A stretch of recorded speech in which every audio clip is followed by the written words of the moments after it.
This is KCTV English News. I'm Nick Brontes. The chairman of Jeju Shinhwa World, who was reportedly arrested by Chinese authorities in August, is now back at work. According to Landing Jeju Development, which is a subsidiary of Landing International, Yang Ji-hee recently returned to his duties as chairman of the board at the company's main office in Hong Kong.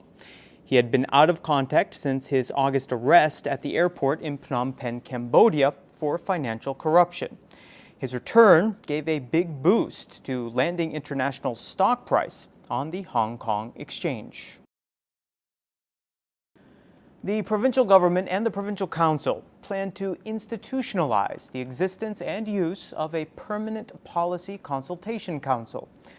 According to a proposed ordinance revision passed by the Provincial Council's Steering Committee, the Permanent Policy Council will consist of around 10 members, including government officials and local lawmakers. The governor and the council speaker will co-chair the group.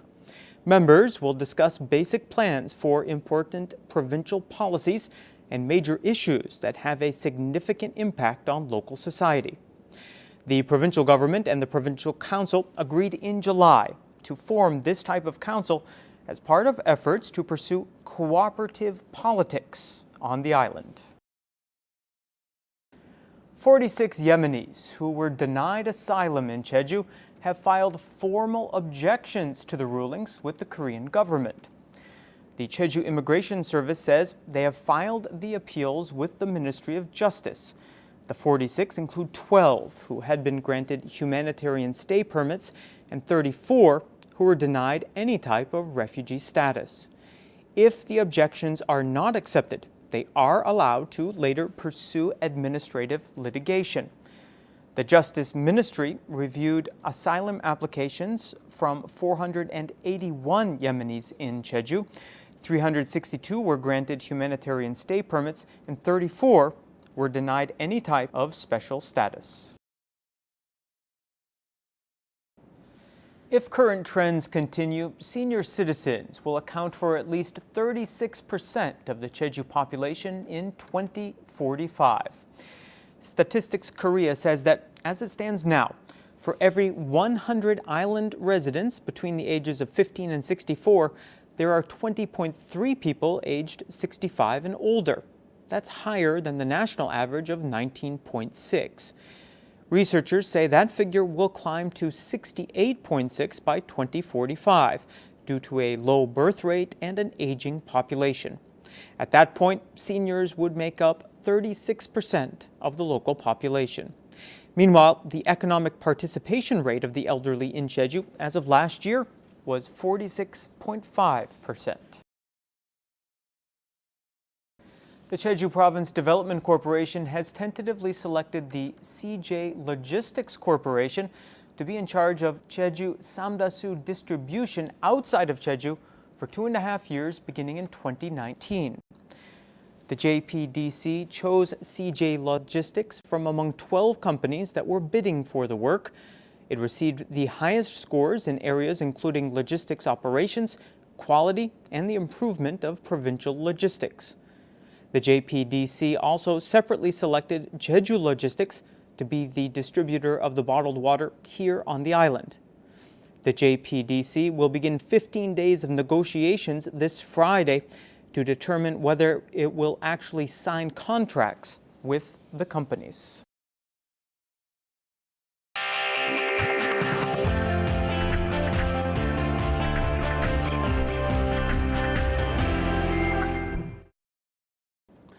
This week on Jeju A to Z, Todd Thacker takes a brief look at one of the more unique festivals on Jeju.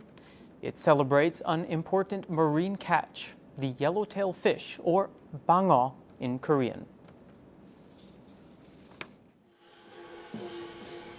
For 4 days starting November 29th, people from all walks of life will fet the delicious and lucrative yellowtail amberjack, one of 3 subspecies we see in Jeju waters. Known as bangeo in Korean, this fish is especially important to people in and around the southwest coast at Mosulpo Harbor and Marudo Island, where the yellowtail migrate in winter. Each year, the organizers of Mosupo's Extreme South Yellowtail Festival take great pains to make this a creative and inclusive event. Chances are you'll find that it's unlike any festival you'll encounter elsewhere in the country. The Yellowtail Festival is so popular, in fact, that though Mosupo is almost as far south as one can go in South Korea, every year tens of thousands of people make their way here from all over. It is hands-on and geared to celebrate the senses, like wading knee-deep into a seawater pool for some barehanded fishing. And when it comes to your taste buds, the festival doesn't disappoint. The winter season, with its cold sea temperatures, makes this the best time to enjoy yellowtail protein. On offer are slices of raw yellowtail, raw fish is called hue in Korean, as well as roasted yellowtail. You can also collect your own shellfish and crab and cook them yourself at a specially set up cooking area. Sample some of Jeju's other special dishes at the festival, like galchijorin, which is cutlass fish boiled in soy sauce and spices. And of course, there are plenty of educational programs and exhibitions to attend and learn more about the local ecosystem, the region's history, culture, and marine trade. A daily farmers market is also a great idea to check out for great deals on local seafood, meat, produce, and more.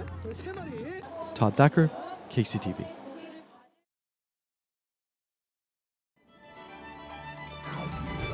Enjoy a unique and modern take on the works of Gustav Klimt and Friedensreich Hundertwasser at the new Bunker des Lumières.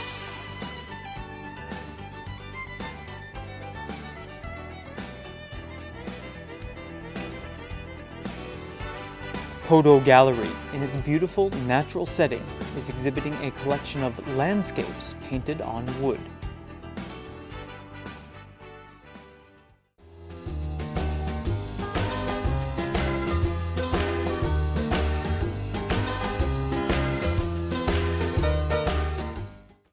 Look for mostly fair skies and highs in the upper teens Thursday. For the details, here's your forecast. The morning low in Jeju City will be 9 and the afternoon high 17 degrees.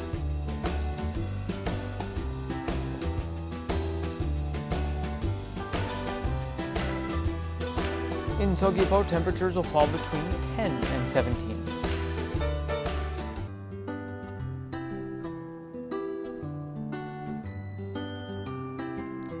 In Seongsan, the low before lunch will be 7 and the high later on, again, 17 degrees.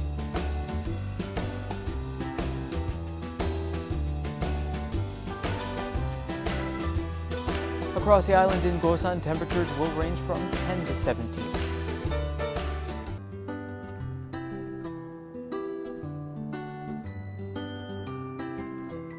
And the morning low up on the mountain at Songpanak will be 4. And the afternoon high, 11 degrees.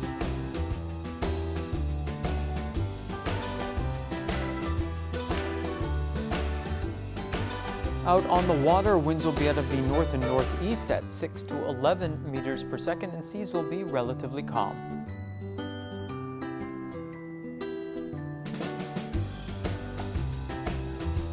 And here's what's coming up. That brings us to the end of today's newscast. Thank you for joining me, and I hope you'll tune in next time. We're now on YouTube. Find us by searching for KCTV E-News Jeju. 시청자 여러분, 고맙습니다.